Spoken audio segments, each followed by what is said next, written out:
This is also the National Institutes of Health, which last year proposed to amend their mission statement to exclude the word disability, saying it, quote, could be interpreted as perpetuating ableist beliefs that disabled people are flawed and need to be fixed.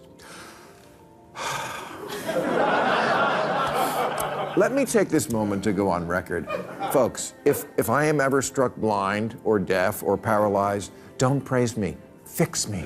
The woke think the #1 job is to protect homeless people from stigma. I think the #1 job is to protect them from rain. When Adele lost weight, she was excoriated for betrayal. To who? She betrayed the unhealthy? So the left is outraged again. And guess who they're canceling this time? People who are actually trying to fix the problems dragging society down. Yep, you heard that right. In the world of the far left, only they are allowed to do good or offer solutions. Everyone else is apparently a fraud or a hypocrite desperately chasing public applause. Ridiculous, right? I thought so, and so does Maher, the outspoken comedian, slice straight through the far left's performative outrage. And honestly, it was comedy gold. Grab your popcorn because he didn't hold back. Let's dive into the spectacle. Post reporter tweeted, what truly needs curing is society's view of disabled people. And BuzzFeed agreed, Mr. Beast seems to regard disability as something that needs to be solved.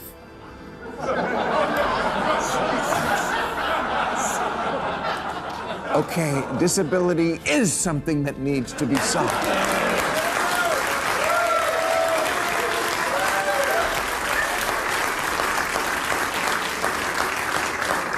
And what truly needs curing is blindness. Here's how I know this. The newly sighted people are cheering, not booing, because Mr. Beast, whoever the that is, just cured them and you didn't do. You know the expression or go blind? You didn't either. Maher doesn't mince words. He goes straight for the jugular, no hesitation, no warm-up. He calls out the far left for a pattern everyone can see. They rarely lift a finger to help anyone, yet the moment someone else steps up, they're ready to cancel them at Olympic-level speed.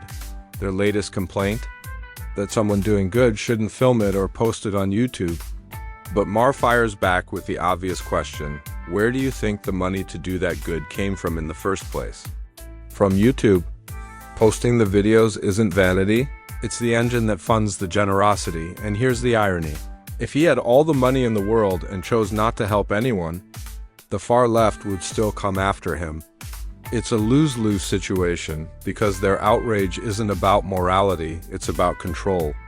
You can't please people who are committed to being offended. Get the woke.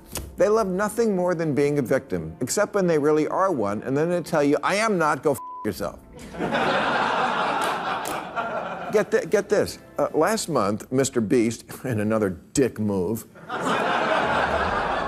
funded the construction of 100 wells across 5 countries in Africa to provide clean drinking water to 500,000 people. Good thing, right? No. Not good, bad.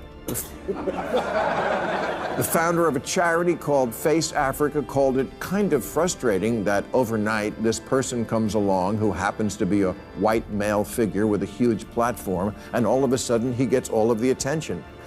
Yes, but you know what else is frustrating? Dying of thirst. Exactly what I was talking about. The woke left are perpetually offended and satisfied by absolutely nothing.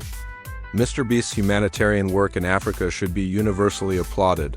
Yet somehow an NGO is upset because they think he's stealing their shine. Really? If someone is doing the same work you claim to be doing, bringing clean water, building infrastructure, and improving lives, wouldn't the logical move be to join forces and amplify the impact? Instead, their reaction exposes something far less noble. They don't want Mr. Beast's involvement, because his presence shifts the spotlight. And when the spotlight moves, so does the funding they've grown comfortable receiving. When that funding dries up, so does their influence and control over the narrative. Their outrage isn't about ethics or effectiveness. It's about losing control of public attention and the narrative itself. Beast, how dare he come in and bogart digging the wells? That's so white guy, always taking fresh water and shoving it down our throats. Oh, another thing this asshole did in Africa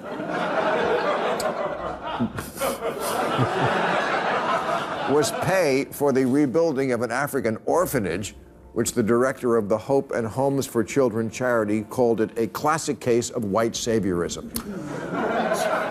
So true. Ask any orphan to name the worst part of their life. Show off. The more you think about these issues, the more shocking they become.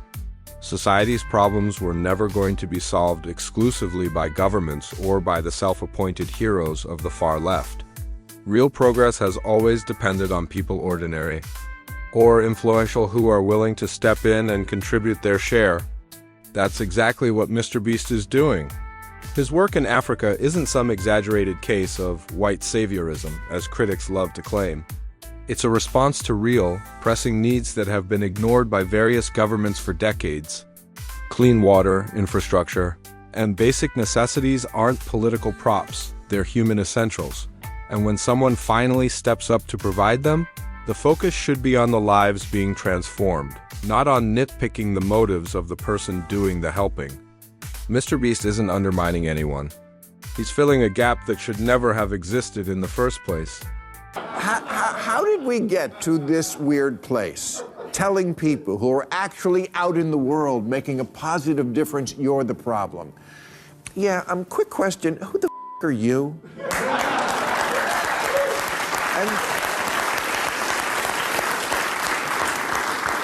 And this isn't only the media and the people on Twitter who exist to bitch, always finding something. He just did it for the clicks, or for the wrong reason, or he should have done more, or sooner, or whatever. You signed X. No.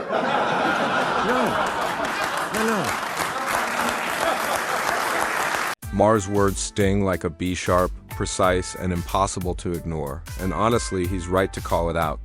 Who exactly are these far-left critics who believe they possess the moral authority to judge anyone's altruism? It's almost laughable. They won't lift a finger to help, yet the moment someone else steps up, they rush in to cancel, condemn, and complain.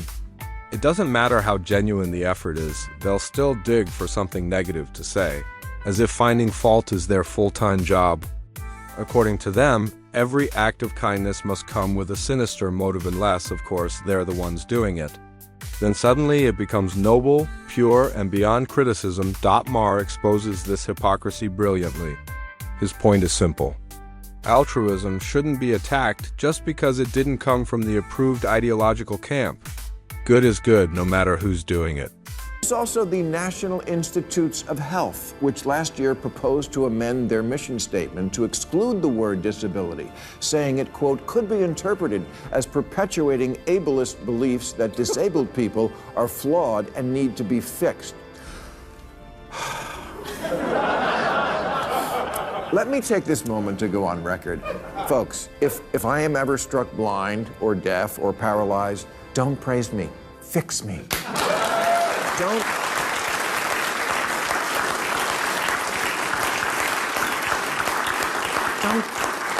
sit around talking about how much I'm just as good as you. Fix me. Do something. Use AI. Invent something. Maher's right, and he doesn't tiptoe around the truth. People living with disabilities don't need performative speeches, shallow hashtags, or woke talking points that celebrate them while leaving them stuck in the same difficult circumstances. What they actually need is real support medical care, accessibility, opportunities, and tools that allow them to overcome challenges and participate fully in society. Maher argues that empowering people to improve their situation isn't offensive. It's humane. Yet somehow, the far-left outrage machine twists genuine help into an insult, as if offering someone a chance at a better life is an attack on their identity. It's absurd. True compassion isn't just about praise. It's about removing real barriers so people can thrive, grow, and enjoy the same freedoms as everyone else. You know, there's so much faking this time of year between the presents you don't want to buy and the presents you didn't want to get and the goodwill toward men that lasts until January 2nd.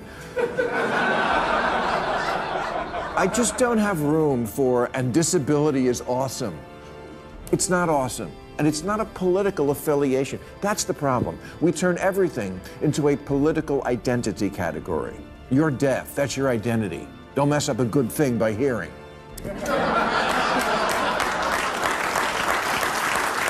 Maher's right. Everything has now been politicized to the point where even disability has been turned into an identity label. In today's climate, nothing is allowed to simply be what it is anymore.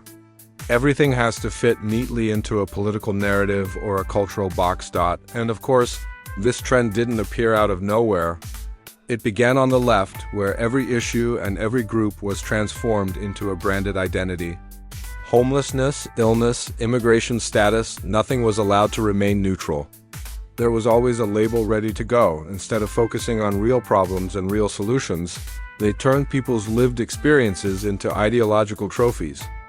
Now disability has been dragged into the same arena, treated like a political badge rather than a human condition that requires practical support, empathy, and meaningful action. Maher highlights just how absurd things have become when common sense is replaced with identity theatrics. Adele lost weight. She was excoriated for betrayal. To who? She betrayed the unhealthy? The woke have even turned the homeless into a political identity group, as opposed to liberals, old school liberals, who just want to get them off the street, which now is seen as kind of judgy, like, don't disturb them in their natural habitat.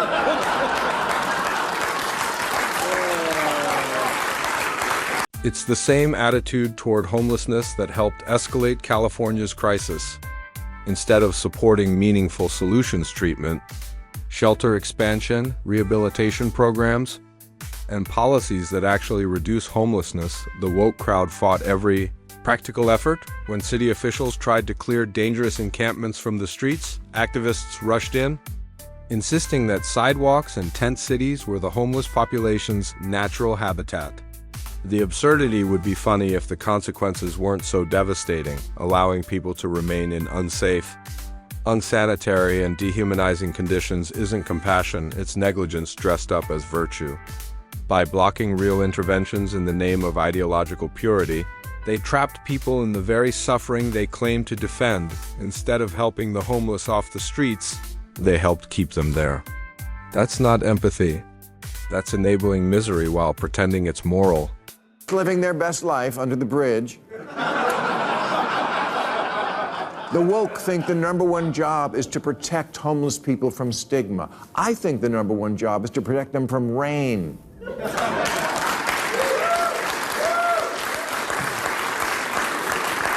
The first responsibility of anyone who claims to care about the homeless is simple: get them real help and get them off the streets. That's the foundation. Once they're in a safe environment away from violence, disease, addiction triggers, and the daily grind of survival, then you can talk about protecting them from stigma and rebuilding their dignity. But trying to shield people from stigma while leaving them on the streets is completely backward. It's putting the cart so far ahead of the horse that the horse can't even see it. Keeping people in tense and dangerous encampments just to prove you're compassionate isn't compassion at all, it's moral posturing. True care means addressing the root issues: mental health, addiction, unemployment, and the lack of support systems, then helping people reintegrate into society. Anything less is just pretending to help while the suffering continues in plain sight. When I did the Ice Bucket Challenge back in 2014, I thought I was helping the cause of funding research to cure ALS. Wrong again. An op-ed in Time magazine said the Ice Bucket Challenge even seems to be suggesting that being cold, wet, and uncomfortable is preferable to fighting ALS. It was suggesting no such thing. What is wrong with this country that so many people can't be happy for anything for even a second? Maher rightly points out that woke culture has become a pack of wet blankets, always ready to smother anything that excites, inspires, or simply brings people joy, especially when they're not the ones orchestrating it. If they're not involved, suddenly the whole thing is problematic, offensive, or in need of cancellation. It's almost comical how predictable it's become. Everything is wrong to them unless the recommendation, initiative, or idea comes directly from their side of the ideological fence. They've turned nitpicking into a full-time sport, acting as if they're the sole custodians of morality and everyone else is a clueless amateur.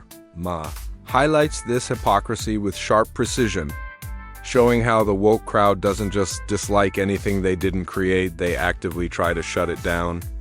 Instead of celebrating good deeds, humor, or human progress, they're busy finding new ways to be outraged. In the end, Maher exposes a glaring truth. The woke crowd isn't about progress or compassion, it's about control, outrage, and ideological gatekeeping. From canceling those who genuinely help others to politicizing disability, homelessness, and altruism, their moral posturing consistently undermines real solutions. Joy, generosity, and practical action are only acceptable if they come through the approved channels. Everything else is attacked, nitpicked, or canceled. Maher's critique reminds us that common sense, genuine help, and good intentions should never be punished for failing to fit a political script. And that brings us to the end of today's video. If you enjoyed it, hit the like button and subscribe to Pixel Fork for more content like this. Thanks for watching, and I'll see you in the next one.